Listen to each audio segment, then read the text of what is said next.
திருஞான சம்பந்த பெருமான் அவருடைய அருள் திறன் என்னன்னு கேட்டால், உலகத்தில் இருக்கக்கூடிய அருளாளர்கள் எல்லாருமே இந்த உலகம்னா என்னன்னு பார்த்து இந்த உலக அனுபவம் பெற்றுத்தான் அந்த திருவருள் ஞானம் பெற்றார்கள், அனுபவமும் பெற்றார்கள். எல்லாரும் அப்படித்தான். நம்முடைய அப்பர் சுவாமி 70 வயசு, எல்லா உலக அனுபவமும். சுந்தரமூர்த்தி சுவாமிகள் 14 வயசு, அப்படி மணமேடையில் போய் மாப்பிள்ளையாக உட்கார்ந்துருக்கிறார், உலக அனுபவம். மாணிக்க வாசகர் எவ்வளவோ உலக அனுபவங்கள்.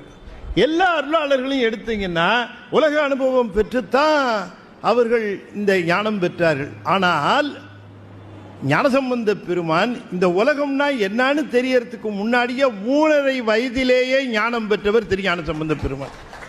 எல்லாரும் வினைகளை அனுபவித்தார்கள். வினை அனுபவமே இல்லாத ஞானவான் நம்முடைய ஞானசம்பந்தர் மட்டும்தான். ஒரு சிறு வினை கூட அனுபவிக்கல. எல்லாரும் எதோ வினைகள் அனுபவிச்சு. சுந்தரமூர்த்தி சாமிகளுக்கு கண்ணு போச்சு, அப்புறமா வந்தது. மாணிக்க வாசகர் எத்தனையோ துன்பங்களை அனுபவித்தார், அப்பர் சுவாமி அனுபவித்தார், எல்லாருக்கும் வந்தது. ஆனால் ஞானசம்பந்தருக்கு வினை அனுபவங்கிறது எதுவுமே கிடையாது, எதுவுமே கிடையாது. எல்லா அருளாளர்களுக்கும் சிவபெருமான் மாறுவேஷத்தில் வந்திருக்கார். இப்போ இவர் பாருங்க, நம்ம சுந்தரருக்கு 5 தடவை வந்திருக்கிறார். சுந்தரருக்கு எத்தனை தடவை? 5 தடவை. இதில் என்ன ஒரு அழகு அப்படின்னு கேட்டால், 5 தடவை வந்தார்ல, 5 தடவை வந்தார் இல்லையா, ஒரு தடவை கூட சுந்தரர் கண்டுபிடிக்கல. அவரை ஒரு தடவை கூட கண்டுபிடிக்கல. போனதுக்கு அப்புறம் வந்தது நீயாயா அப்படின்னு கேட்கிறார். 5 தடவையும் மாறுவேஷத்தில் வந்திருக்கார். நம்ம சாமிக்கு, அப்பர் சுவாமிக்கு திருப்பங்கியில மாறுவேஷத்தில் வந்திருக்கார்.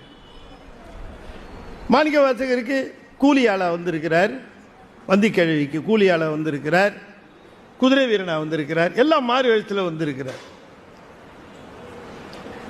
இப்படி எல்லா அருளாளர்களுக்கும் மாறு வேடத்திலே சிவபெருமான் வந்திருக்கிறார். மாறு வேடத்திலே வாராத ஒரே அருளாளர் திருஞான சம்பந்தர் ஒருத்தர் தான்.